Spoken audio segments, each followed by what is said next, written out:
make sure that we know how to get our zones done.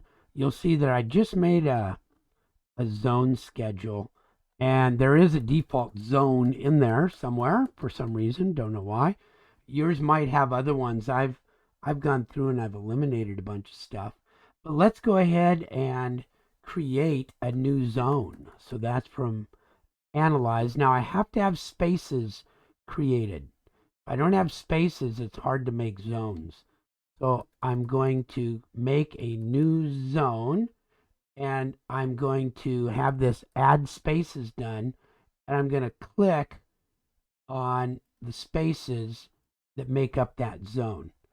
And then over here, I need to give it a name.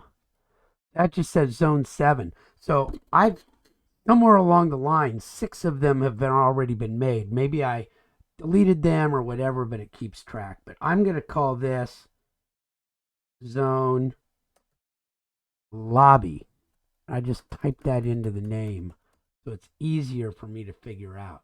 So now I have a zone there for the lobby. Oh, I have to finish. And there it is. If I get somewhere in the middle, it points to the 3 spaces. Okay, and so I want to do that again. And I'm going to add some spaces, and this time I'm going to add, and it doesn't matter what order you do them in.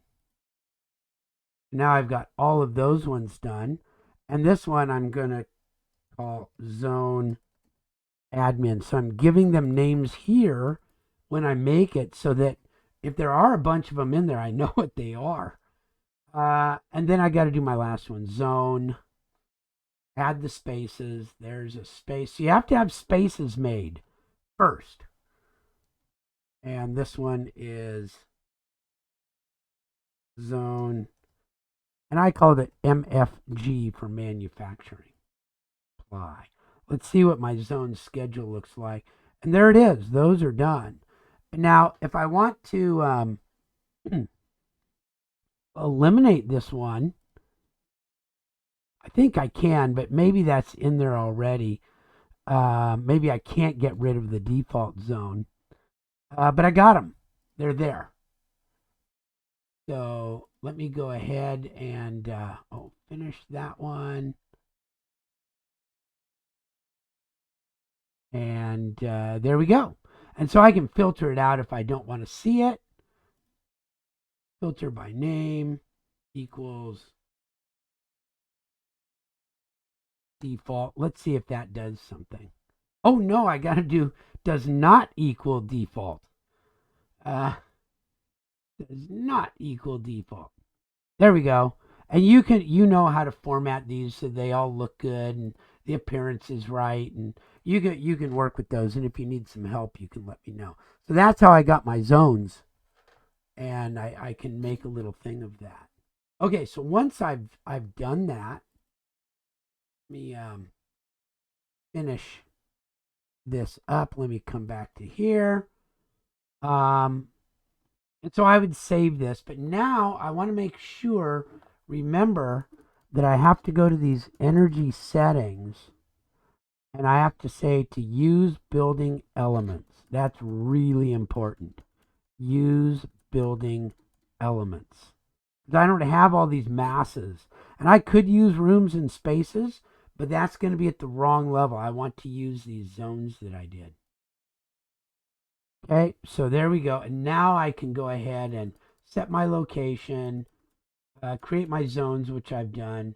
I can, no, I don't want to delete my energy model. I want to do my analysis. I want to run my report. Bink. And run it, run analysis, and it'll sit there and it's running in the background. So there we go. That's how we do it. And somewhere in here, I can see like 3D views and things like that. It's probably in here. There's my system zone 3D views. And so that's how you get it done and get it going. All right, there we go. Here's the analytical spaces. And see, these ones have something assigned to them already. So I've got zone 1, zone 2, and got my thing there, and then I've got this whole one and this. So it's gonna find stuff that I don't need, but those got made too. So there we go. There's a little bit on on how to do some of that energy modeling.